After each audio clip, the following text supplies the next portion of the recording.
students! I am Kimberly Emma Mulang, your first virtual reporter. Today, me and my fellow reporter will discuss about the typical and atypical development among children. At the end of this video, students will be able to identify the four child development theories and its importance, and differentiate typical and atypical development of children in various stages of their development. Now, without further ado, let's get started with our discussion. Students, have you ever wondered how children develop? Or why is it important to monitor or observe the way children develop? To ensure that a child meets his or her developmental milestone, it is crucial to observe and monitor his or her development. The milestones or developmental skills that need to be mastered usually at the same rate act as guide for ideal development. It is done by checking the progress of a child based on his or her age to see if a child is developing within expectations. For others, checking the milestones can help detect any difficulties at a particular stage. Intervention can then be given which can help in the development of a child. Usually, it is the parents, teachers, and pediatrician who use the checklist. During the early 20th century, interest in child development began, specifically that which focused on detecting abnormalities. Certain theories were discovered based on this interest to appreciate the growth that children experience from birth to adolescence. So what are the child development theories? These are the psychosocial development theory of Erik Erikson, cognitive development theory of Jean Piaget, socio-cultural theory of Lev Vygotsky, and the last one is social learning theory of Albert Bandura. Psychosocial development theory of Erik Erikson. So now let's talk about the psychosocial theory of Erikson. As you can see in the screen, this is the 8th stage of psychosocial development that describe the changes one goes through in the lifetime. So the main focus of Erikson theory is the conflict or crisis one experiences through social interactions. So starting from the birth, each person is faced with the conflict, which is the mistrust, and the need to resolve since it has an impact to the functions of the succeeding stage. If one successfully overcomes the crisis of each stage, a psychological virtue emerges. So as you can see here in the infancy, we have the trust versus mistrust, the autonomy versus shame and doubt, initiative versus guilt, industry versus inferiority, identity versus confusion, intimacy versus isolation, generosity versus stagnation, and ego, integrity versus despair. Cognitive development theory of Jean Piaget. Jean Piaget's cognitive theory of development is a truly classic in the field of educational psychology. So if we say psychology, it includes different subfields and refers to the scientific study of the mind and behavior, and again, it includes different subfields of study such as areas as human development, of course, and it also sports, health, clinical, social behavior, and cognitive processes. That's why his theory is called stages of cognitive development, because at the first place, Jean Piaget is a psychologist.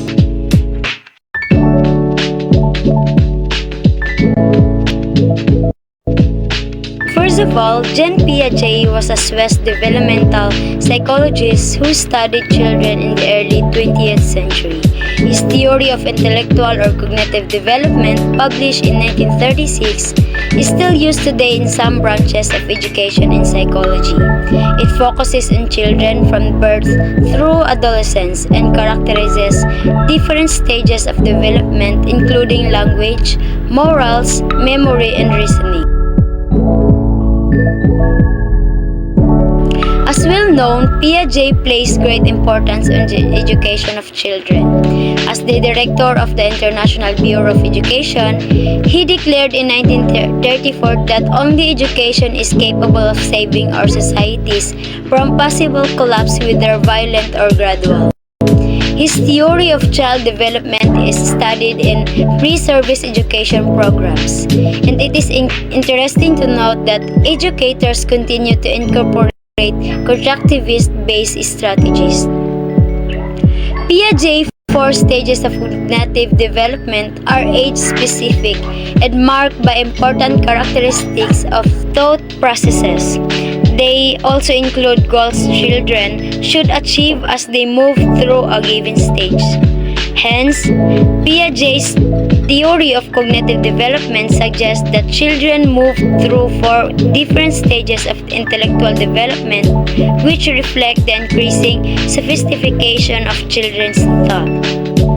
It is important to note that for Piaget, each child goes through these stages in the same order, and child development is determined by biological maturations and interaction with the environment. And at each stage of development, the child's thinking is qualitatively different from the other stages. That is, each stage involves a different type of intelligence. The four stages of cognitive development, according to Piaget, are sensory motor stage, pre-operational stage, concrete operational stage, and the last one is the formal operational stage.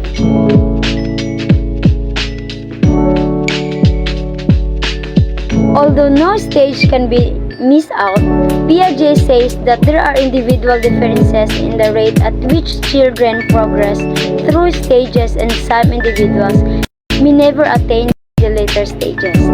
But Piaget did not claim that a particular stage was reached at a certain age, although descriptions of this stage often include an indication of the age at which the average child would reach each stage.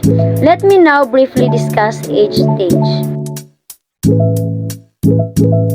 On sensory motor stage, according to Piaget, the sensory motor stage covers children aged birth to 2 years old. Characteristics of this stage include motor activity without use of symbols. Also, all things learned are based on experiences or trial and error. Hence, according to Piaget, the infant learns about the world through their senses and through their actions, which involve moving around the exploring its environment. Piaget also notes that infants during this stage relate to the emergence of the general symbolic functions, which is the capacity to represent the world mentally. As we can see, during this stage, the infant lives in the present. It does not yet have a mental picture of the world stored in its memory, therefore, it does not have a sense of object permanence. Hence, if the infant cannot see something, then it does not exist. This is why you can hide a toy from infant while it watches, but it will not search for the object once it has gone out of sight. Piaget notes that the main achievement during this stage is object permanence, that is, knowing that an object still exists even if it's hidden. But according to Piaget, it requires the ability to form a mental representation, that is, a schema of the object.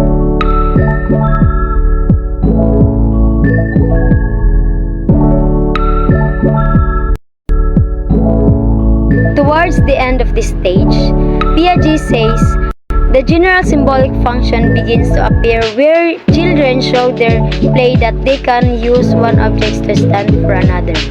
Here, language also starts to appear because they realize that words can be used to represent objects and feelings. As a result, the child begins to be able to store information that it knows about the world, recall it, and label it. On pre-operational stage can be seen in children aged 2 to 7. Here, memory and imagination are developing. Children at this age are egocentric, which means they have difficulty thinking outside of their own viewpoints. It was also during this stage that children, according to Piaget, have made some progress towards detaching their thought from physical world. Toddlers and young children acquire the ability to internally represent the world through language and mental imagery. Young children can think about things symbolically, which this is the ability to make one thing, such as a word or an object, and stand for something other than itself. However, they have not yet developed a logical or operational thought characteristic of later stages. Hence, thinking during this stage is still intuitive, that is based on subjective judgments about something situations, and egocentric, that is centered on the child's own view of the world. And most importantly, according to Piaget, the main achievement of this stage is being able to attach meaning to object with language. On concrete operational stage, this stage called concrete because children can think logically much more successfully if they can manipulate real concrete materials or pictures of them. It is important to note that Piaget considered the concrete stage a major turning point in the child's cognitive development because it marks the beginning of logical or operational thought. This means the child can work things out internally in their head rather than physically try things out in the real world. For example, as Piaget would have us believe, children can conserve number at age 6, mass at age 7, and weight at age 9. Please note that when Piaget uses the word conservation, he means the understanding that something stays the same in quantity even though its appearance changes. Piaget notes that operational thought is effectively only if the child is asked to reason about materials that are physically present. But it must be noted that children at this stage will tend to make mistakes or be overwhelmed when asked to reason about abstract or hypothetical problems.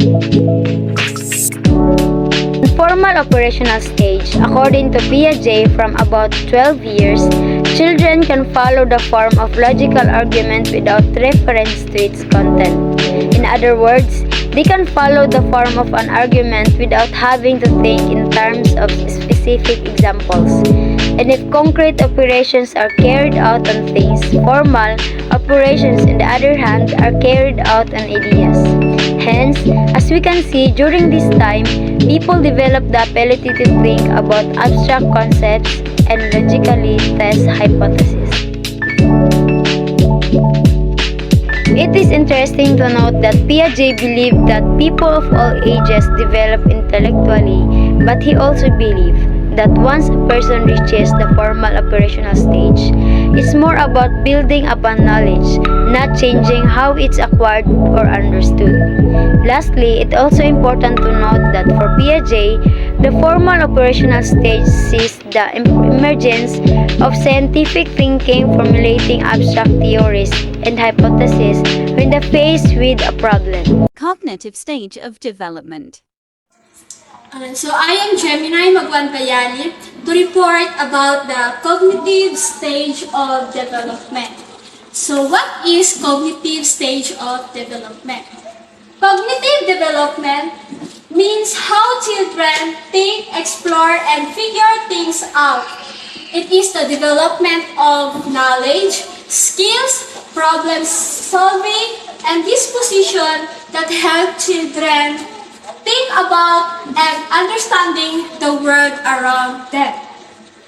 So Jean Piaget, since he has a biologist and he was a Swiss psychologist who contributed greatly to the understanding of children's cognitive development.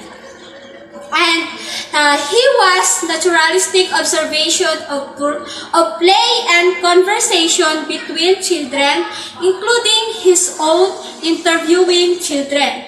His theory focuses not only on understanding how children acquire knowledge, but also on understanding the nature of intelligence. Piaget believed that children take an active role in the learning process, acting much like little scientists as they experiment, make observation, and learn about the world. And additionally, he was the psychologist to study theory of mind in children. Theory of mind is the understanding or basic sense that each of us are consciousness and thoughts. According to his study, he describes the 4 stages of cognitive development. So what are the 4 cognitive stages of development? So number one is sensory motor stage, which is the birth of 0 to 2 years old. The child begins to interact with the environment. So during this stage, there is the development of object permanence and problem-solving ability, and children primarily learn about their environment through their senses and motor activities. Example of sensory motor stage, which is the child know the world through movement and sensation. And another example is a child learn about the world through basic actions like sucking, grasping, looking, and listening. And number 2 is pre-operational stage, which is birth of 2 to 7 years old. During this stage, there are use of symbolic function, egocentrism, centration, inability to reverse operations or conservation, animism, and transductive reasoning, and children also learn more about categorization. They can classify items based on similarities or differences. Like for example, about the pre-operational stage, which is a child begin to think symbolically and learn to use words and pictures to represent objects. And another example is the child getting better language and thinking, but still tend to think in very concrete terms. And the third is concrete operational stage, which is birth of 7 to 12 years old. During this stage, a child logic becomes concrete but only limited to tangible materials and experiences. There are decentering, reversibility, conversation, classification, and seriation, and children are more capable of solving problems because they consider numerous outcomes and perspective. Example of concrete operational stage, which is a child also begins to understand that their thoughts are unique to them and that not everyone else necessarily shares their thoughts, feelings, and opinion. And the last, which is formal operational stage, which is birth of 12 above. During this stage, there are hypothetical reasoning, deductive reasoning, and reflective abilities are shown by the individual. The formal operational stage begins at about age 12. As adolescents enter this stage, they gain the ability to think abstractly, the ability to combine and classify items in a more sophisticated way, and the capacity for higher order reasoning. So during this stage, adolescents can deal with abstract ideas. Example, no longer needing to think about slicing up cakes or sharing sweets to understand division and fractions. And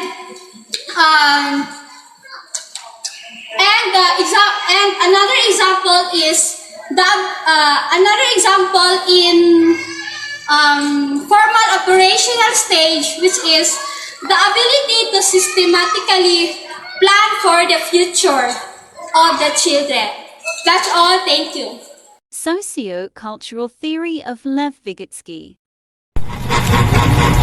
Sociocultural theory of Lev Vygotsky Sociocultural theory grew from the work of psychologist Lev Vygotsky, who believed that parents, caregivers, peers, and the culture at large are responsible for developing high-order function.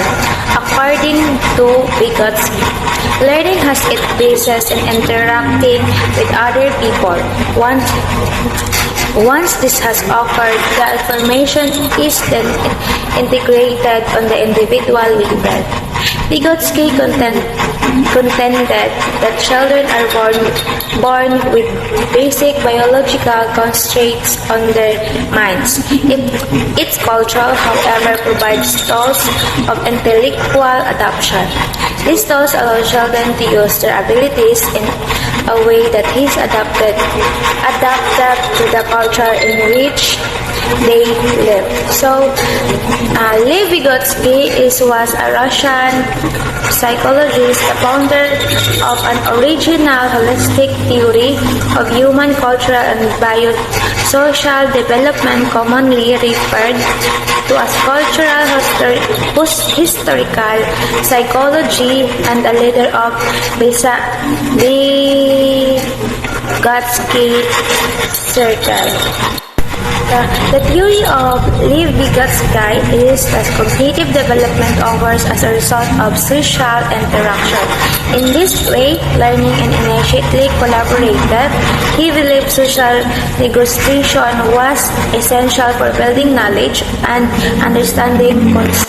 And he believed that social interaction plays a critical role in children's learning, a continuously process that is profoundly influenced by culture. The question is, what are the four stages of Vygotsky cognitive development? So we have four stages. First is attention, second sensation, third is perception, and lastly is memory. It is our social and cultural environment that allow us to use these elementary skills to develop and finally gain higher mental impact. Lastly is what best describes Vygotsky's sociocultural theory. Vygotsky's theory encourages collaborative and cooperative learning between children and teachers or peers. Scaffolding and reciprocal teaching are effective educational strategies based on Vygotsky ideas. Social learning theory of Albert Bandura. Good day everyone, my name is Shainaline Balandan. I'm here to report about social learning theory by Albert Bandura.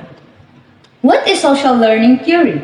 Social learning theory is the philosophy that people can learn from each other through observation, imitation, and modeling.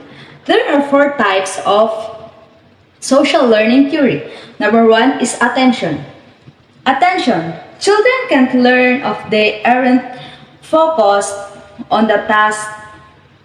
A child's attention must be captured for them to imitate a behavior.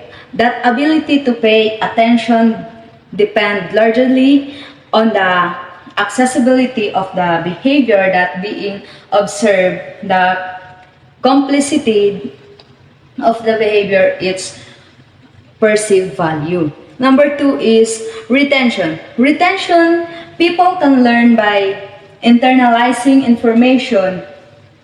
We then the information when we want to respond the situation that has elements that was remind of us what we learned. And number three is reproduction. Reproduction, we reproduce our previously learned behavior or knowledge when it's required performing the behavior demonstrated by the model of referencing.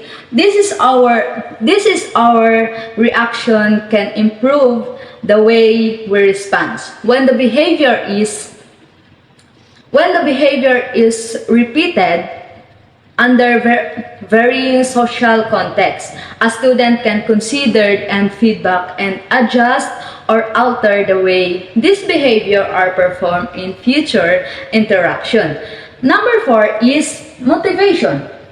Motivation, this is the will to perform a behavior based on the reward and punishment resulting from the modeling and reaction. When the perceived reward outweighs the perceived cost, an individual is more likely to imitate the behavior. And social learning theory is introduced by philosophy that Albert Bandura proposed that learning occurs through observation, imitation, and modeling, and this influenced by factors such as attention, motivation, attitude, and emotion. The theory accounts for the interaction of environmental and cognitive elements that affect how people can learn.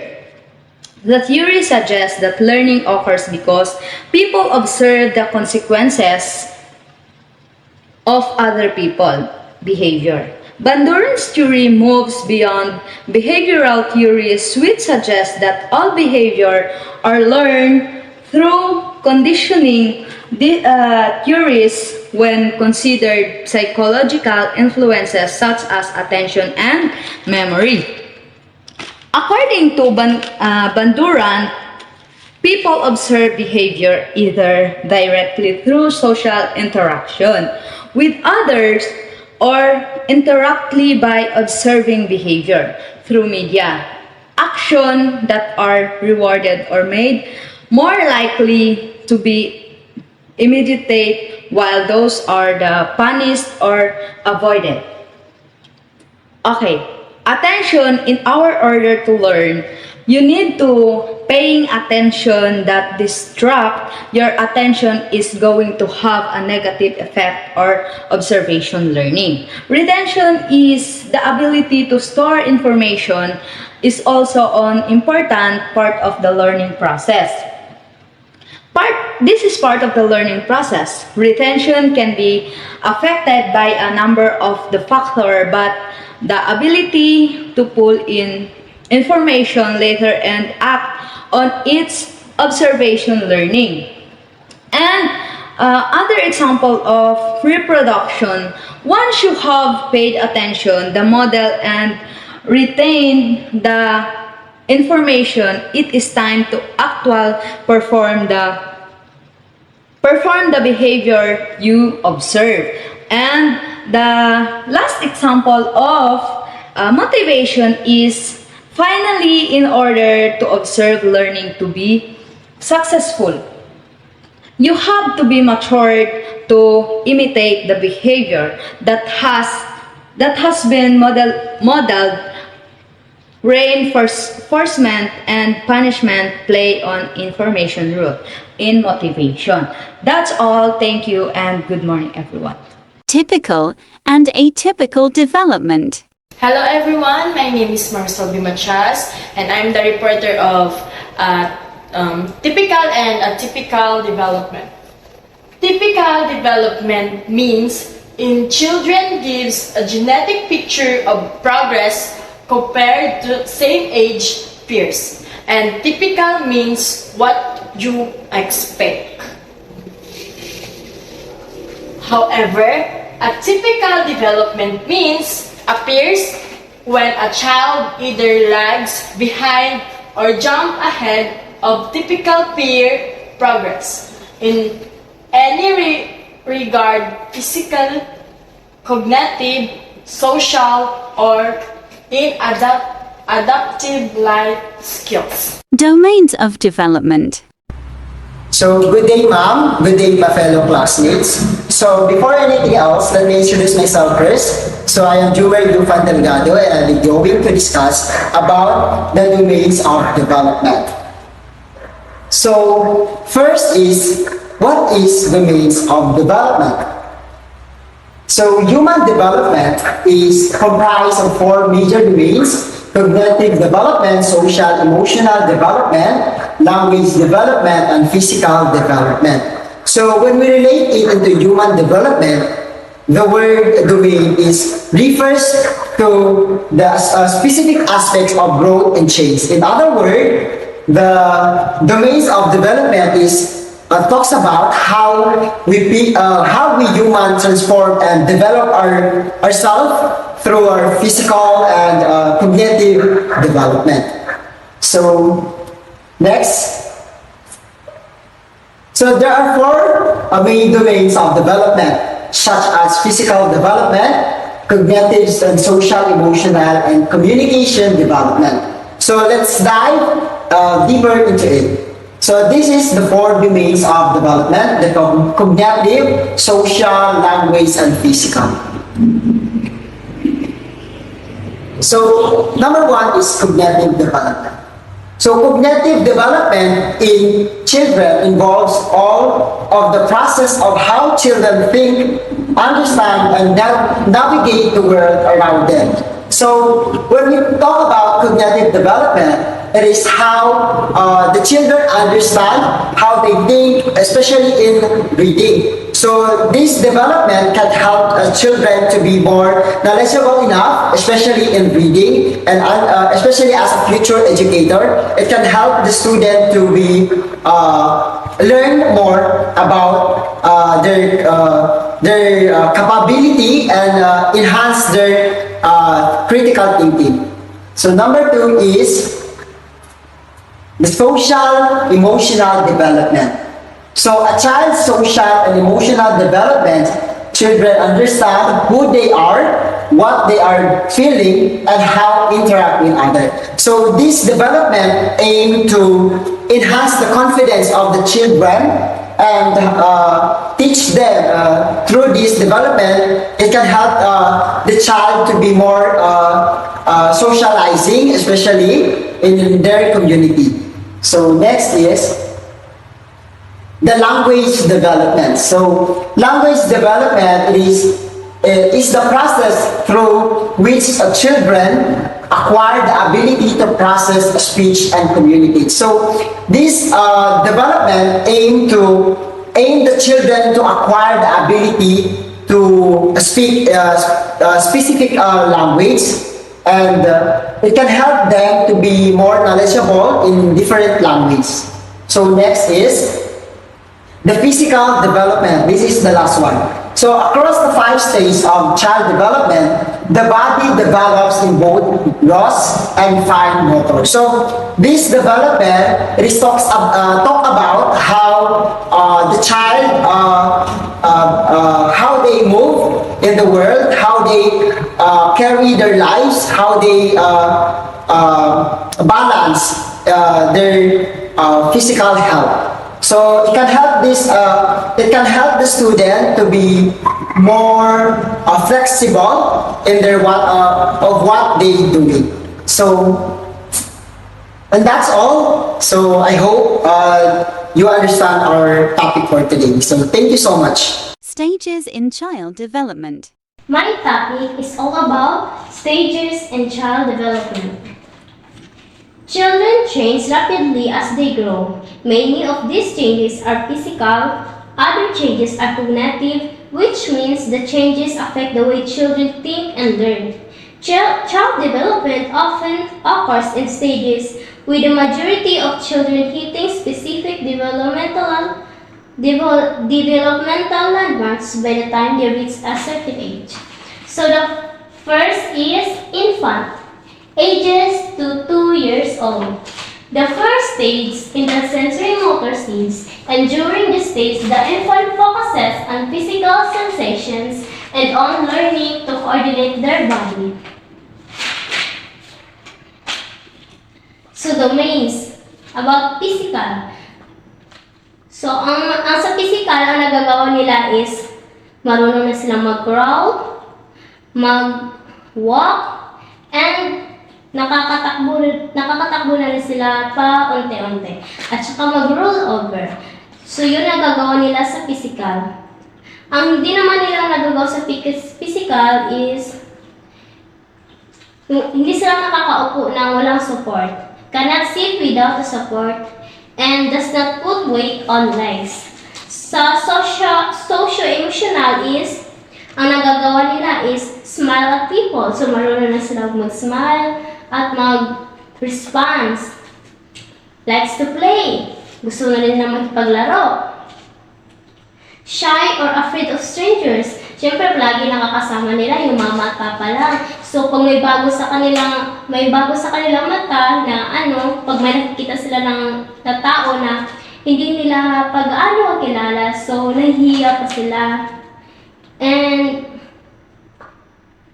show independence. So, katulad niya, naglalaro na sila, sila lang at hindi binabantayan. Ang sa language naman is, nag-respond sila ng sarili nilang pangalan. Response to own name, make different sounds, like the sounds of animals. Marunong na silang gumaya, like sounds of dog, sounds of cat, and any animals. Depende pa rin kung ano ituturo niya sa kanila.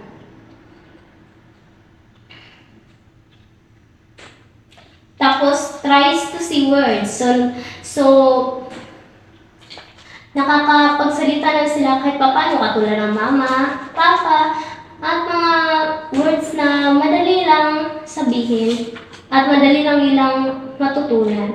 So, nakakapagsalita na sila kahit one word lang. Pero hindi sila nakakapagsalita in sentence ages to 2 years. Hindi sila nakakabuo pa talaga ng sentence. So, nakakapagsalita sila one word lang. So, let's proceed of early childhood stage.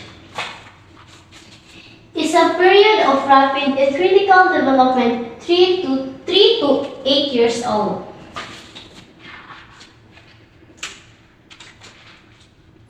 Quality nurturing care during this period, adequate nutrition, good health care, protection, play, and early education is a vital for children physical, cognitive, linguistic, and social emotional development.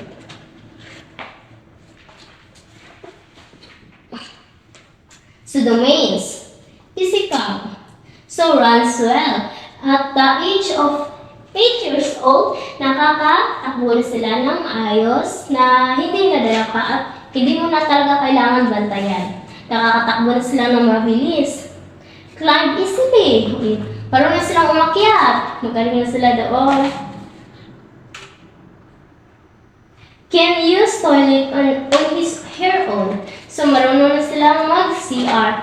Marunong na sila kung saan sila pupunta pag sila ay naiihi o gusto magpupo. Social, emotional. Show affection, takes turns in games, cooperate with other children, show concern and sympathy, shows more independence. So, marunong din sila makipag-cooperate sa kanilang mga kalaro. And show concern and sympathy.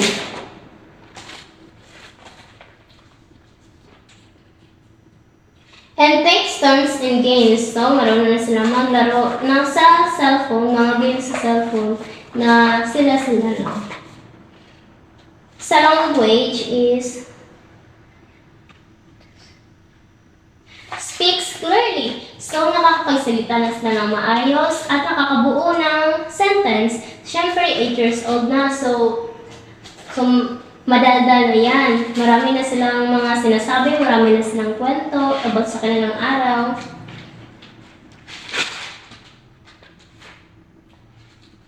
Sa cognitive is works with simple toys, name, colors, and numbers. Draw a person, name letters. So, marunong na silang mag-identify ng colors, ng letters. Yung mga ABCD, marunong na sila at the age of 8 years old. And nagde-develop na rin yung skills nila sa mga bagay-bagay kung ano nakikita nila.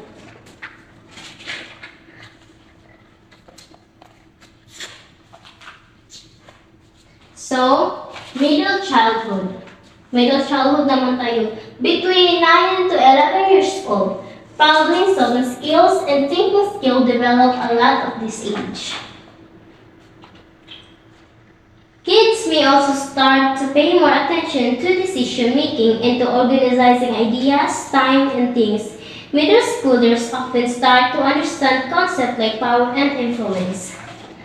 So, sa middle childhood, between 9 to 11 years old, so ang domains is physical.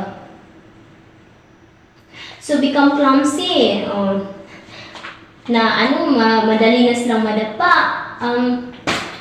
Clumsy is yung parang tanga basta gano'n, yung parang tanga pa yung bata, yung mabilis na mabilis na sa madulas, madapa, sa sobrang malikot sila. And at increase in appetite. So, yung appetite nila sa dila, yung meron din ibang mga bata between this age is na pumipili na sila na gusto nilang kainin. Yung mapili sa pagkain, lalo na ang gulay. Sa socio-emotional, forms stronger friendship, aware of body changes due to puberty, shows more concern about looks, may feel stress about schoolwork. Dito na sila, parang nag-grow na sila, marunong na sila mag-isip about sa reality talaga ng buhay. Nakaka-feel na sila ng stress about sa schoolwork. And syempre, nagkakaroon din sila ng concern about sa looks nila. So, kung maganda ba sila, pangit ba sila, pero marunong na silang tumingin sa kanilang sarili. Language continues to speak clearly, express one thought articulately. So, magaling na sila magsalita at nakaka-continue na sila ng words. Well, at syempre nakakabasa na rin sila.